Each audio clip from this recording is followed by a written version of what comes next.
Hi, welcome to a new video dedicated to a new 250mm racer from Eachine. This is the Wizard X220S, the special version. So this is the third revision of the original Wizard, and here everything has been upgraded by the F3 omnibus flight controller. Now we have a F4, even more powerful, allow you to run the board up to 8 kHz without any problems. We have some strong 2206 motors, self-mounting. We have some strong and pitchy 3-blade props. We have a switchable video transmitter, 25 milliwatts, 200 and up to 600 milliwatts. We have, for example, a Banggood circular antenna instead of the classic cloverleaf. What we have a 800 TBL CCD camera instead of CMOS, and of course we have some strong ESC 30 ampere up to 35, okay, supporting D-Shot 600 and of course BLAS compatible. So everything almost have been upgraded. They also reinforce the general frame structure and clean and really make a good architecture. So let's discover the S special version of the Wizard X220. Okay, here are all the elements you can find in the box. So I will start with accessories. First, a small bag with some zip ties, very useful especially to attach the GoPro Heroes 5 or Runcam HD3 support. Okay, you can zip tie them, is very important. Some pads to avoid a hard landing. You have to tape below the lower frame. A bag with some M2X screws, so you have a number probably maybe to replace one locking the frame. The props, nuts, okay, very important. No spare one, 2 clockwise and 2 counterclockwise, so a little bit hard to install, but thanks they gave some carbon branch tools to lock them more easily. What we have the charger, so we have the charger part, and okay, and it's using a 4S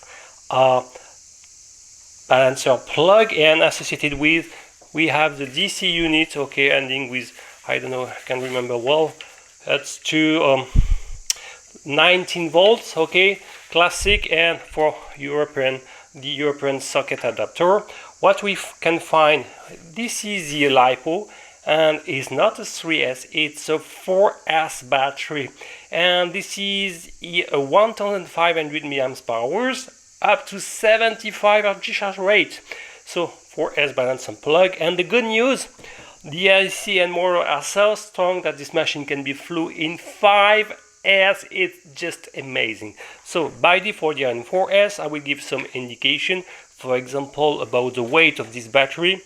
We are about around, well, sorry, we are about 178.3 grams, and if you need some exact measurement of the battery, here are the dimension in millimeters, 81 or 82 I will say by 34 by 31. Okay, so a huge model of 1, 2, 3, 4, and you can welcome up to 5S in this machine. So what we have, as I already mentioned, this is the GoPro 5 or Runcam HD, okay, 3, to install on your top, on your front part, to offer a 30 degrees up tilt angle, and this one is in plastic base, flexible, little bit heavy for camera support, 32 grams,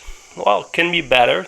So if you don't have such kind of action cam, you will have to design your own camera support, and the more important, I will say, what will be the maximum wide you will be able to find. It's something about 43 centimeters. Okay, and as accessories we have, it's not a cloverleaf antenna, it's a pagoda. So the principle is also a circular antenna. It's a right one, and HCP to be more precise. We have two discs on top and a smaller one, and we have a kind of rubber band protecting these two ones. Not sure it will reinforce the structure. We have an ACME connector, and this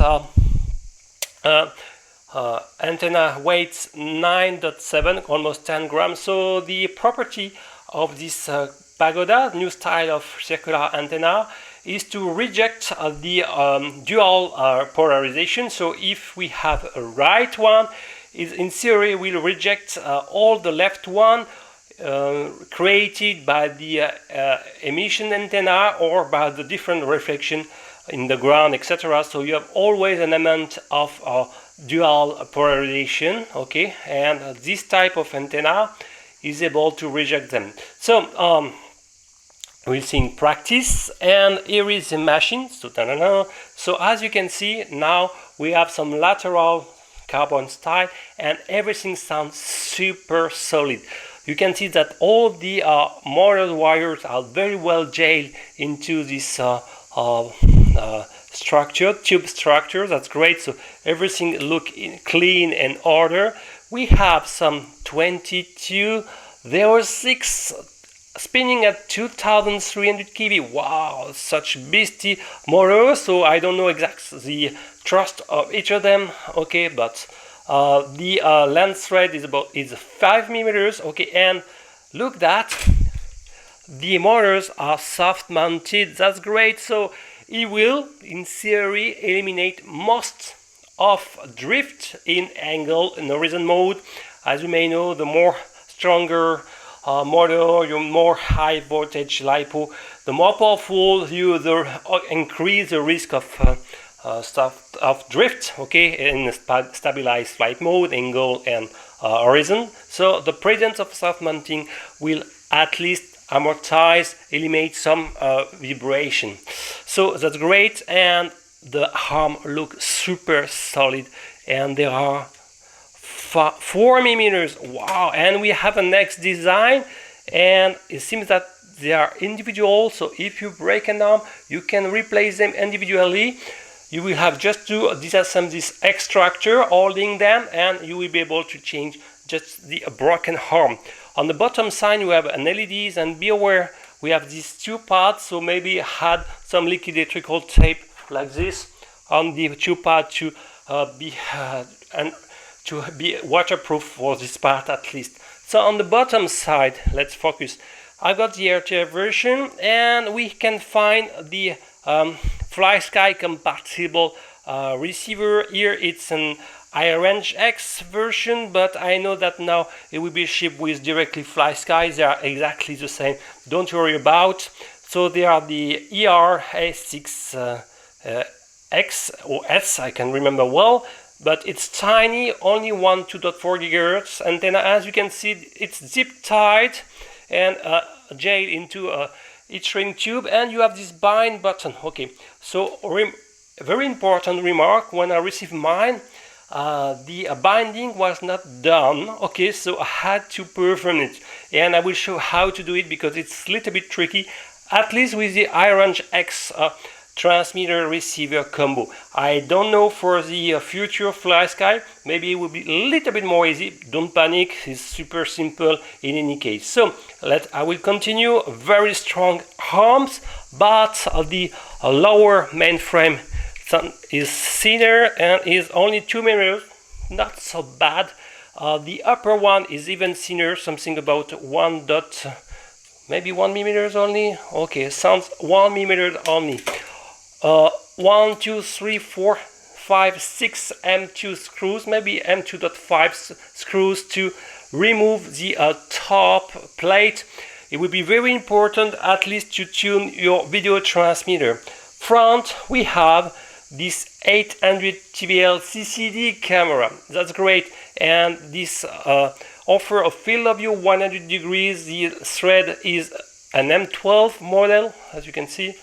M12 model, so super easy if you want another wider or thinner, narrower lens. No problem to find such kind of size. Good. On the lateral side, hope you will be able to see, there are some angle written 30 degrees, 60, 90, and you can up tilt the camera at least up to 60%. That's great. You can down tilt it, but it's completely useless for racers. So no problem. I really appreciate you can set manually and have an idea of the level of angle you want to apply. Let's focus on the right side. We have a micro SD slot. Is to record your log, okay? On the black box, if you need to tune your PIDs, just insert a micro SD card, and by default in the Betaflight, which is the last, actually 3.1.7, you will be able to record all the logs through the SD card. And here I will remove this piece of foam. This is a micro USB port. Okay, super easy to access, no problem at all.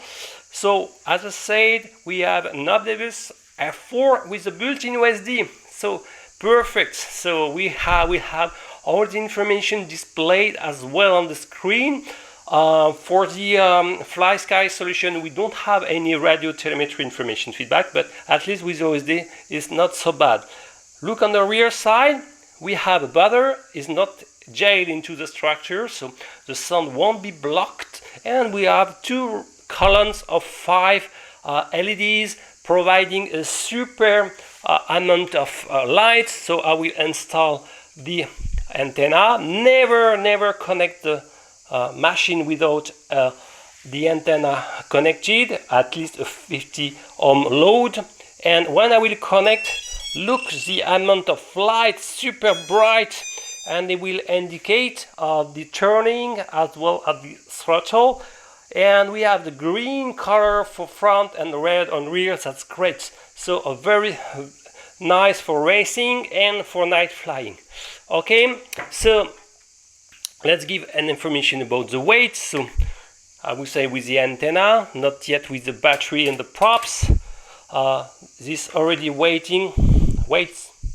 something about 350 grams, and you will have to add this 4 nuts and the props. So let's focus also on the props. There are, first good news, we have 5 complete set of props given. That's great. So 4 spare. That's great. And they are exactly super pitchy models. Some 50, 51. Look the amount of pitch of this, so should offer super huge thrust. Okay, and the weight 6 gram individually. And okay, so this is for a clockwise motors, and we have on the other bag the counterclockwise associated props. So if I can install them, okay, originally in the bag, you will see that the total weight, okay, so I will install them, just need to press them like this. So a clockwise type for clockwise motors. This is the clockwise counterpart, okay, and this is the opposite for counterclockwise motors. Okay, just sometimes need to press a bit, sometimes this thread need to be done. Okay, and voila, and the last one then need to be installed like this.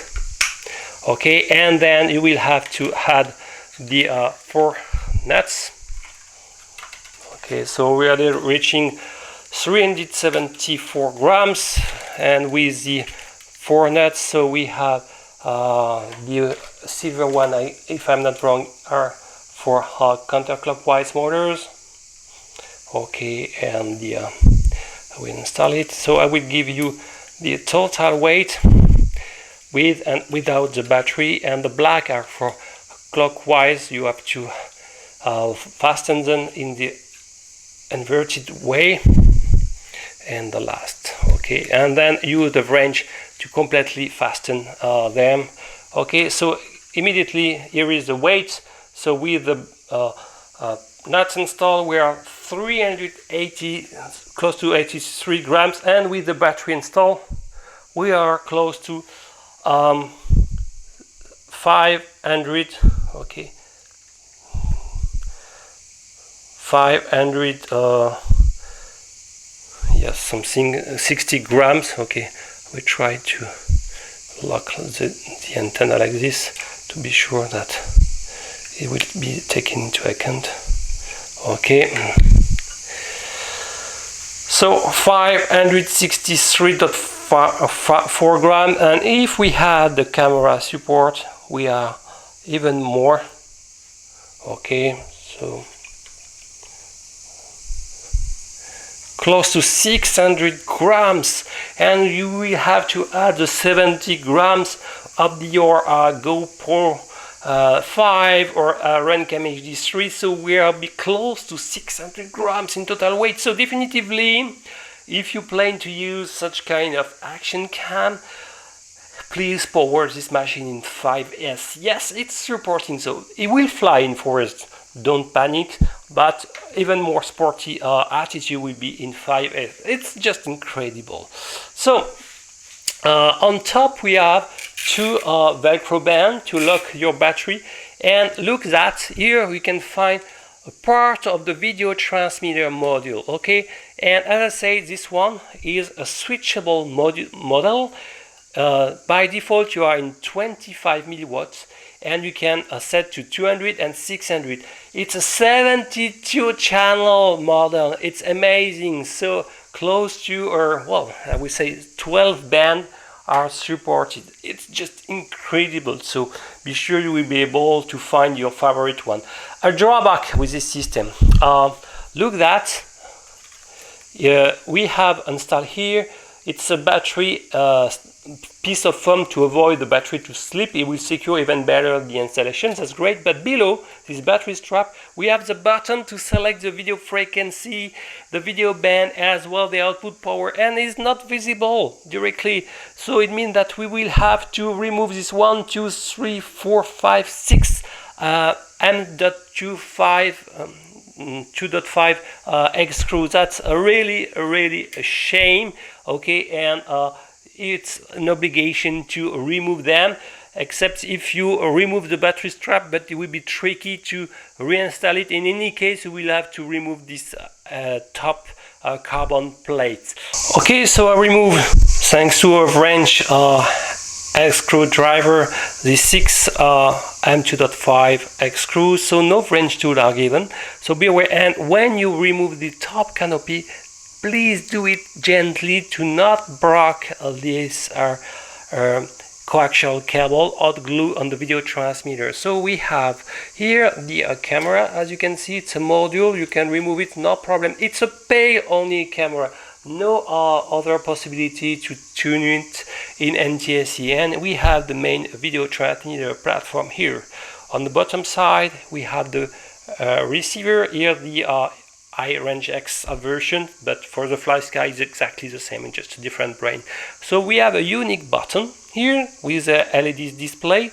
So this button, I guess, is to select, if you sharp press on it, the current frequency inside the selected V-band, and as usual, if you more longer press on it, you will select the V-band, and if you really long press on it, you will be able to select the output power.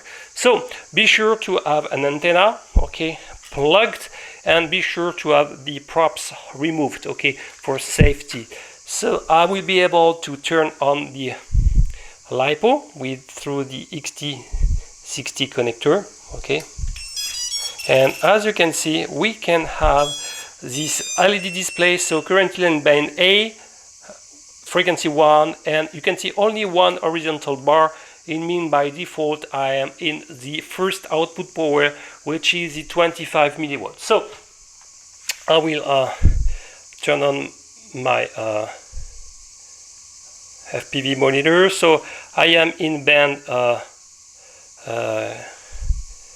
if I'm not wrong, band A, so I don't know which one is corresponding from my video FPV monitors. In any case, I will run the church function, so I'm not sure I will be able to find it.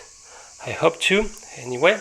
So to select the V-band, you will have to, if you click on it, you will cycle between the 8 frequency inside the current V-band, okay, as I said.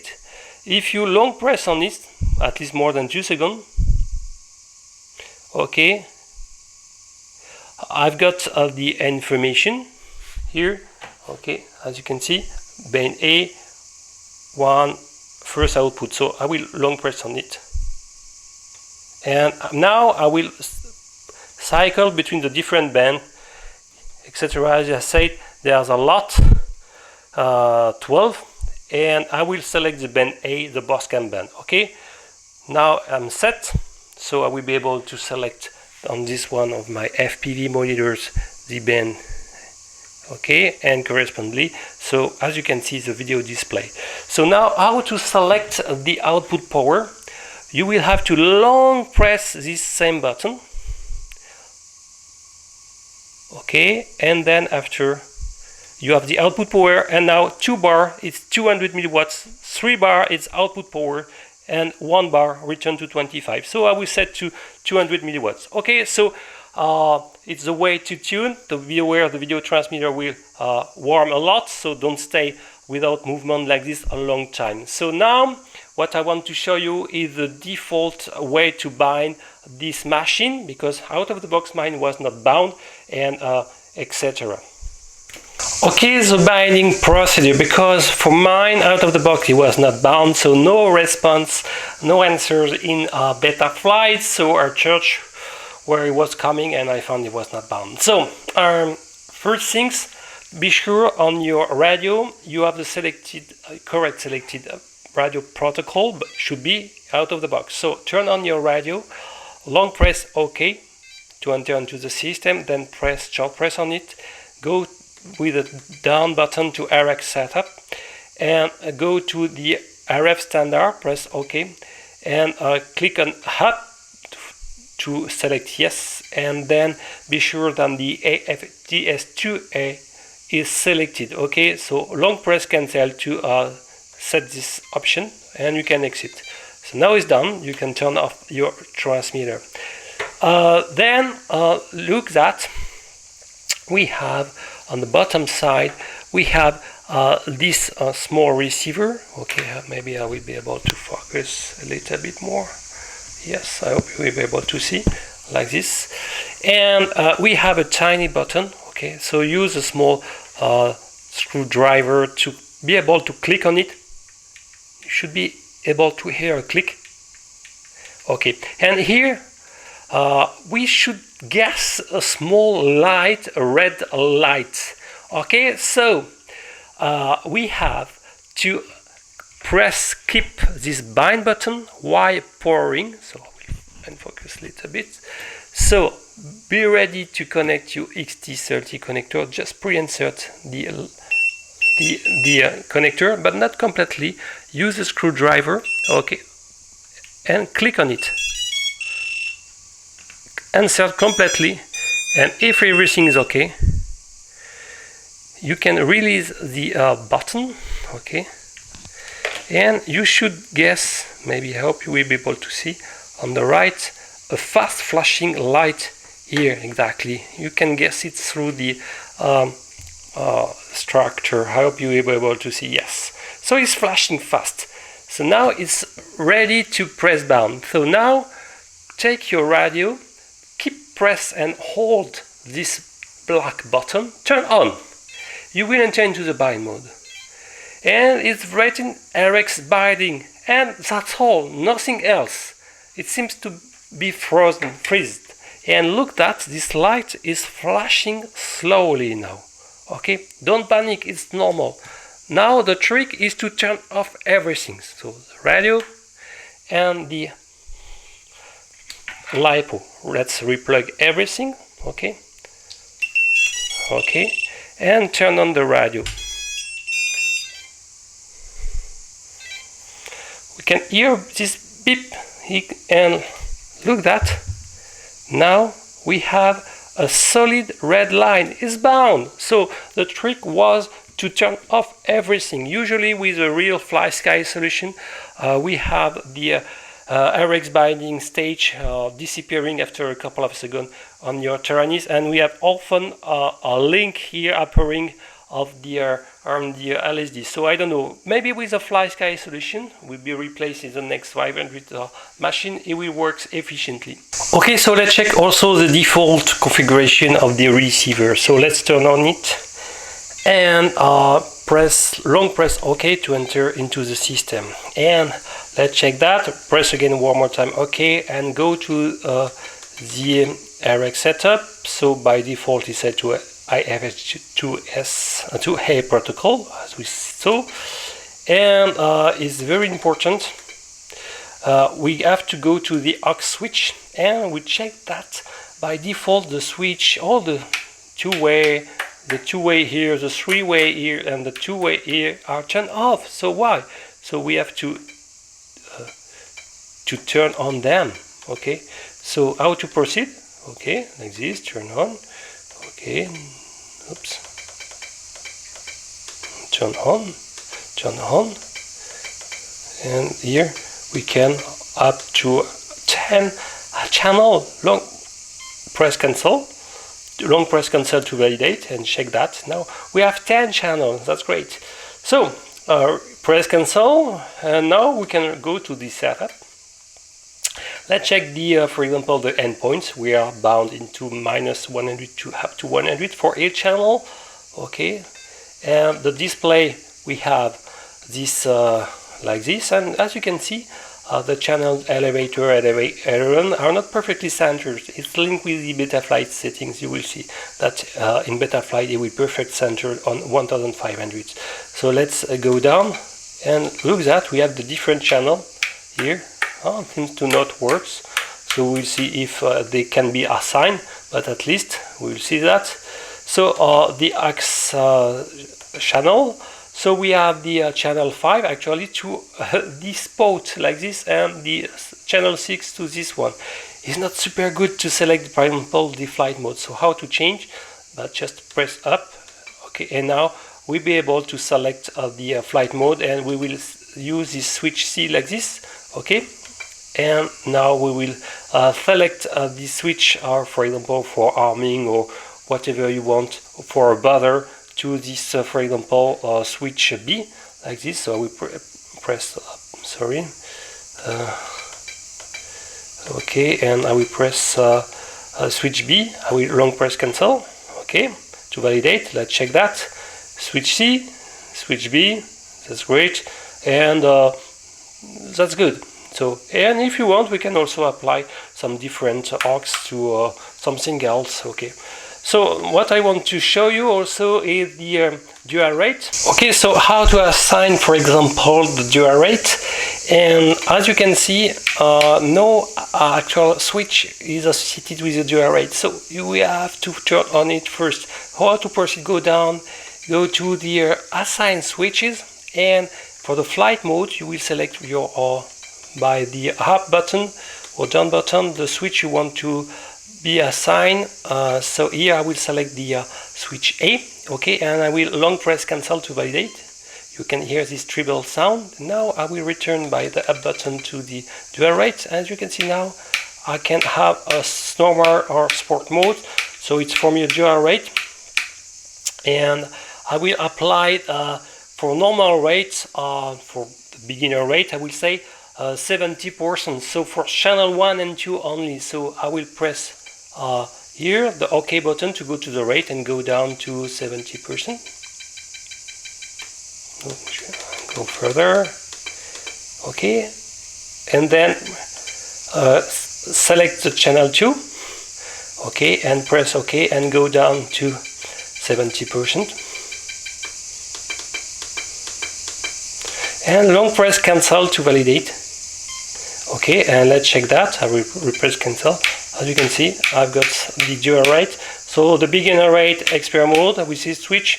My flight mode will be, here will be the bother for me, but both this two-way and this three-way will be configured completely in Betaflight. So now it's time to check the last settings installed in the Betaflight 3.1.7 coming with, and check if, for example, the PIDs have been optimized, as well as the OSD settings and the LEDs, because they can be programmed to Betaflight. So let's check the Betaflight settings.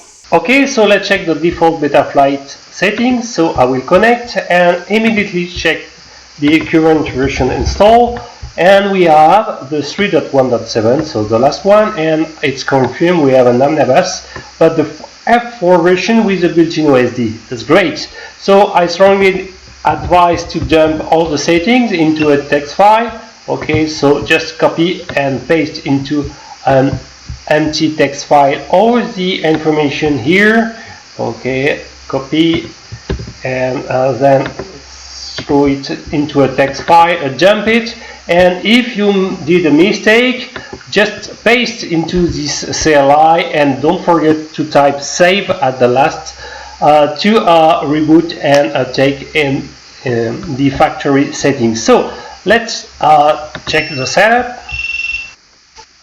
We'll reconnect.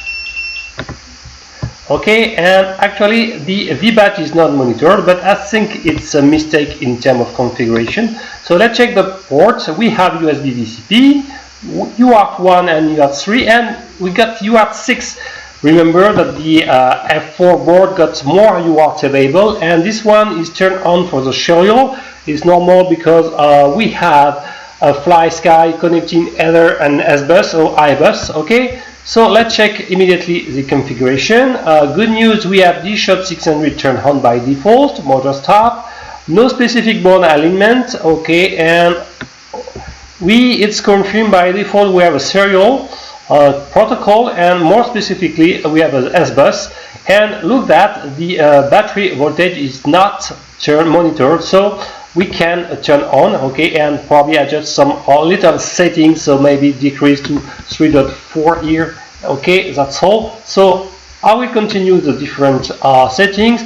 The gyros frequency is set to 8 kilos, as well as 2 kilos for the PIDs. And remember, for this F4 board, the 6-axis stabilization chip is plugged in with SPI connection, so we can very easily turn everything to 8 kilos, and from CPU load from 3%, we probably won't go above 10%. So I will continue the settings. Okay, and maybe you can turn on the mix name, so it's for example the X220S. Okay, and we are as features, let's strip turn on black box if you want to record and optimize later your PIDs, SD card, okay, to record on an SD card, and OSD turn on. So if you don't want to use either the black box or SD card, you can turn off them. Okay, and you will save some little extra percentage of CPU usage. Let's save. Okay, and let's press connect one more time. So you can see that the CPU load just increased to 4-5%, that's all. So it's ridiculous, so that's great. The F4 board is very powerful. Let's check the phase safe. Okay, and it's dropped.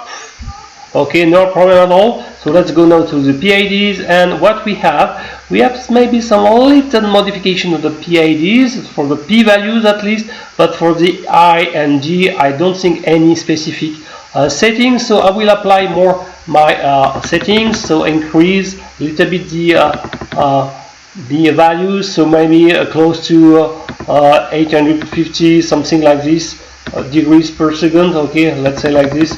You won't change anything. And what I prefer for the YA command, I prefer a more linear answer, so I will apply something to 430. Yes, sounds good. And reduce the level strength for angle and horizon to 30. That's great. And I will press save.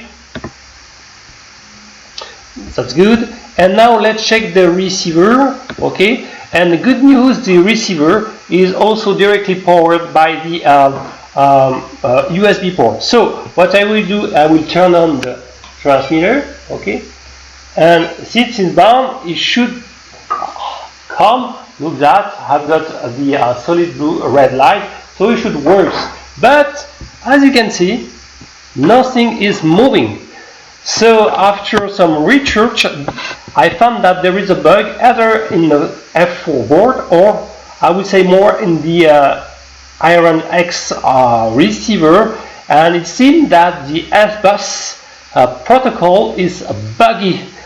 Don't worry, if happen, there is a trick to do. So what to do? First, you will have to take your quadcopter and you will have to press 2 seconds, okay, when the transmitter is turned on, you have to press 2 seconds the bind button, and you will see a flash, 3 flash here and a small beep here. Let's go.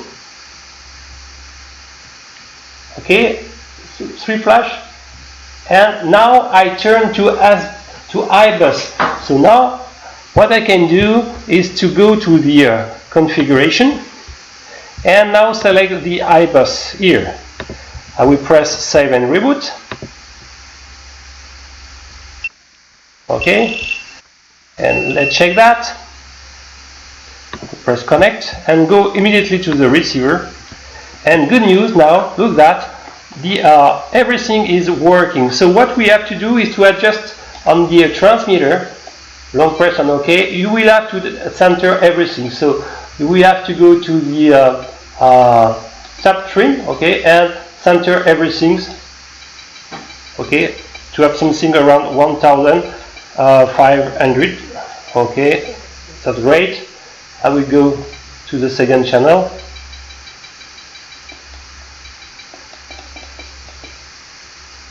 Okay, press one more time the channel 4. So, oh, I was too far, and I will press cancel to save. Okay, with that now it's okay. So everything is centered, no drift. But anyway, I will apply a LC band of 4 as well and a yard dead band. Sounds great. I will save. And now let's check the flight mode. So we have actually the switch 1, which is actually this one, the switch C for me. Okay, and I will apply my favorite settings. So I will remove everything, will be a little bit faster.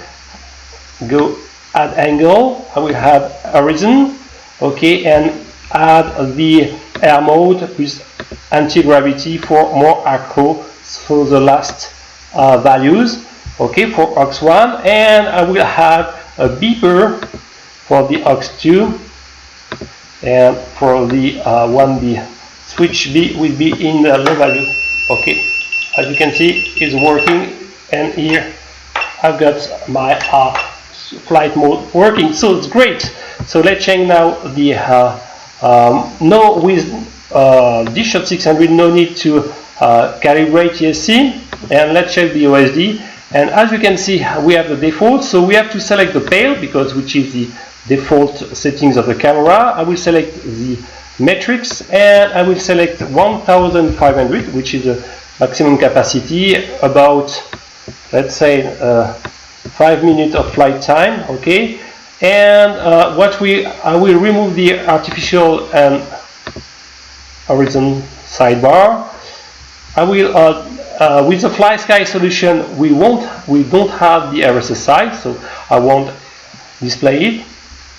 I will remove the on-time display, and I will now position a little bit better the information. Okay, and the flight mode, just maybe a little bit higher. Okay, like this. The current battery voltage. Okay, and I will also display the throttle position, which is very important in my point of view. Okay, something like this, and voila, and something sounds good, so I will save. Maybe a little bit move to the left the information. Okay, sounds good. Oops. Sounds not bad. And I will also change the font. So maybe apply more digital one.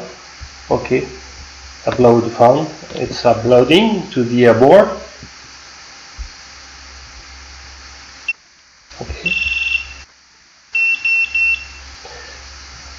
So now everything should be here. Yes, and let's check finalize with the strip. Okay, and let's see that we have an indicator for the 0 indicator, indicator, indicator, indicator, and for the right column we have indicator, indicator, indicator. Okay, so what you can do, if you want, you can also turn on the Larson scanner effect, which is pretty cool, over 2 columns. Okay.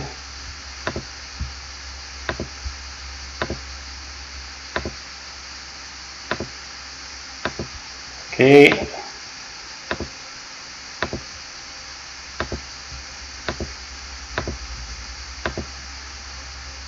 And the last one, and press save. So we have this cool Larson effect, as you can see. We'll be able, okay, moving from the 2 columns. That's pretty cool. So now all the configuration is done. So be aware with the RTF, at least with the iRange X receiver version. So there is a bug with the S-Bus. You have to turn everything in iBus. I think with the FlySky receiver it will be solved. So be aware of that. And now we are ready to fly this machine in the field. Okay, welcome to the demo fly of the new version on the X220 without the special version. And the first remark before the first takeoff, please check that each of the M2 screws locking the motors are very well tied, because mine there are some little loose, and if you don't want to lose one screws mid-flight, be sure to secure the installation. And second point, very important in complement of the iBus fix, be sure that also the iBus settings have been turned on your radio. It was by default, but be sure to check that. Long press OK, go to the system, go down to RX setup, and you will have high output mode. I hope you will be able to see, and be sure that the iBus is selected. Okay, that with in complement to press more than 2 seconds the receiver when it's bound will turn on the iBus settings by default. Okay, so now I will fly in lost condition. Install my Mobius Mini, as you can see, on this small platform. The total weight is about 592 grams, not so bad. So I think I gained something about 60 grams versus H-Game, Runcam HD3 or GoPro 5. So let's engage on the lost flight. Okay, so I will turn on the Mobius Mini. Okay, and turn on the quadcopter. As you can see, I installed the antenna on the pads locking the XT60 connector. So I will plug the LiPo, turn on the radio. Okay, it's down, and look, the Larson, cool Larson effect. That's great. And I will turn on recording here. Recording, yes, and my recording here. Yes, recording as well. So everything is okay. Let's engage the flight and let's go. Okay, super stable. I am in 6-axis stabilized flight mode. Let's see a punch. Not bad at all. So definitively thanks to the less than 600 grams. And as you may know, I got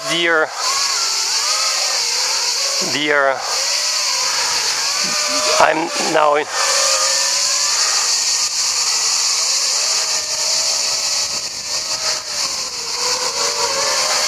great. So look at the turning effect. It's not fully working. Yes. And it's great that it's indicating also the direction while turning. So for example, while moving forward and turning, the upper left, for example, light will flash more than the bottom one. It's a nice machine. So for me, this model, the one drawback are the props. They are battery heater. So due to the high pitch, the duration of the battery won't be super strong while the wind starts to raise, as you can probably hear in the background.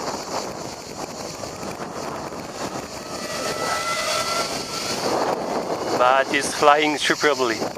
I regret the absence of a front light to keep your orientation in lost condition, but it's a racer. So now it's time to engage the FPV flight.